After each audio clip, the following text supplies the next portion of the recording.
great. Hello, good evening, everyone. My name is Sandra S. and I'm here for business. Let's do business now. And today, July 1, 2020, would have marked a new trade chapter on the African continent, the implementation of the African Continental Free Trade Agreement, which was scheduled to kickstart today. But that did not happen due to COVID-19 pandemic, which continues to impact lives, trade, and businesses worldwide. Secretary General Wemkele Mene recently announced a postponement, but did not state a new commencement date.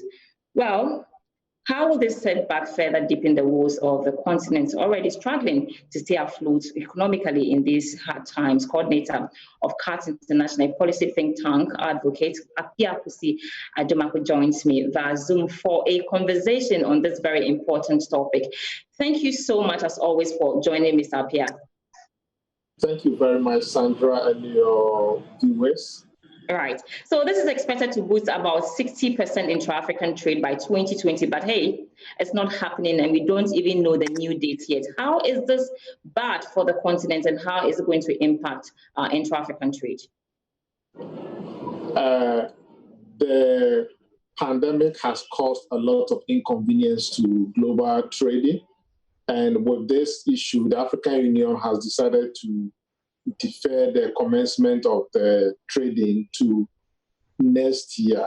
No new firm date has come yet, but we are very sure that within the second quarter, later by the second quarter of 2021, trading will start. And of course, it also gives member countries time to patch up all outstanding issues with regards to rules of engagement and other protocols that have not been finalized. But again, this deferment has also taken away the kind of enthusiasm that we African countries had prior to the virus. But I want to say that though the AFCFTA is not starting, at the regional level, people are trading because from Ghana to Togo, trucks are moving. And ECOWAS has ensured that we allow goods to be able to move across borders.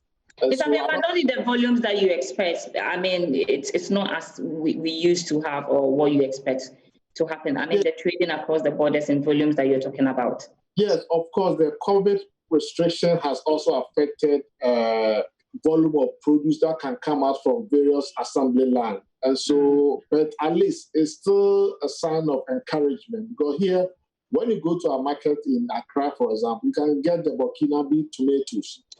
And it tells you that we are still trading.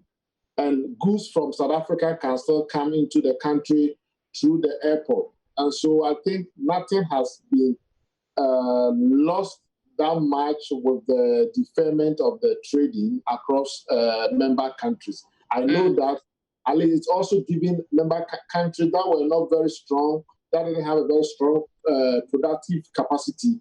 This crisis has also allowed them to step up their manufacturing base, waiting for the actual commencement of the trading. So I think it has in it some blessing and also some curse. And I think that we need to look at the positive side of what this crisis has brought to us.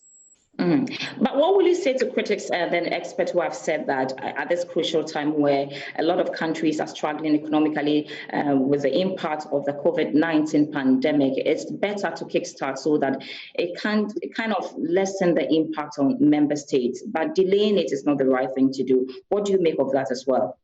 I do agree that by allowing countries to trade without any restriction would have been the best. But you know that goods cannot move without human beings. So, but I think all these things are all in the interest of public safety because there's so much ahead of us. So there's no point in causing people to die from this pandemic. And then once you actually open trading next year, people will not be there to trade. So I think that we are treading on the side of caution. And even with the limited inter-regional trader or cross-border trader we have, I think they are all signs of encouragement that for the best thing to come 2021. You mentioned that we're looking like, let's say, somewhere around first quarter of 2020, but the Secretary General Wemkele Mene, actually, when he made that announcement of the postponement, didn't even give any date. Does that paint a gloomy picture of the situation currently when it comes to COVID-19 management and the impact on the various economies on the continent? I don't think the COVID paints a gloomy picture for Africa. I think for Africa, our resilience to disease is so strong compared to other continents. And I think the reason why the AU has also not come up with fixed date for the commencement of the trading is that we are also waiting for the news of vaccine, so that once you have that information, you can then be able to plan effectively. But still, AU is still urging member states to be able to trade among themselves and open special corridors for goods to be able to come, so that we will not die as a result of shortages of goods, shortage of goods. So 54 out of 55 member countries currently included in the free trade area. Eritrea is the only country that is not part. Are you expecting them to join because of all that is happening on the continent and globally when we resume trading, commencement of the Continental Free Trade Area? Yes, we expect Eritrea to join, and I'm even encouraged that by the mass number of countries in Africa that have subscribed to the agreement. You know, when the U.S. started as a United States of America, there were only 13 states that signed up the treaty in Philadelphia, and then by now 50 states now. So the 51 states that we have is kind of encouragement to us, and I believe that Eritrea would probably join before trading commences next year. What will you want to see differently when this whole process begins? What do you want to see? There were issues. Some countries were supposed to meet some protocols before commencement. Some were not able to do it, and some were still in the process. What will you want to see put together to say, yes, we are ever ready to kickstart this whole process?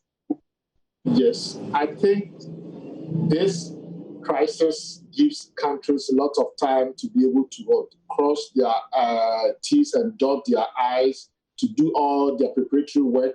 In fact, in Ghana here, we've done an assessment of the private sector readiness for AFCFTA, that report comes out next month of August. And so I think countries need to be able to check their productive capacity to ensure that once the borders are open, they will be able to trade.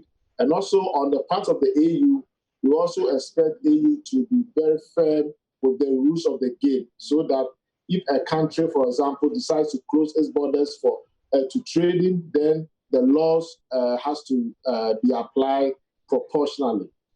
Unlike the current ECOWAS system, whereby you can have a big brother decide to unilaterally close its borders to goods and services. Mr. Aboagye-Wiafe, coordinator of CART International, I want to say a big thank you as always for joining me on that important conversation. But Roland, that will be all for the first part of business. But certainly when I come back, we do have a lot of business to do. And I want to find out for you how eager you are to fly out of the country. Are you as eager as I am? We get the right visas and airfares are paid. Right, we'll be talking about the aviation industry when I return after 8 p.m. Roland. Charlie, I'll be looking forward to it, Sandra. And that was a good conversation as well. But we have...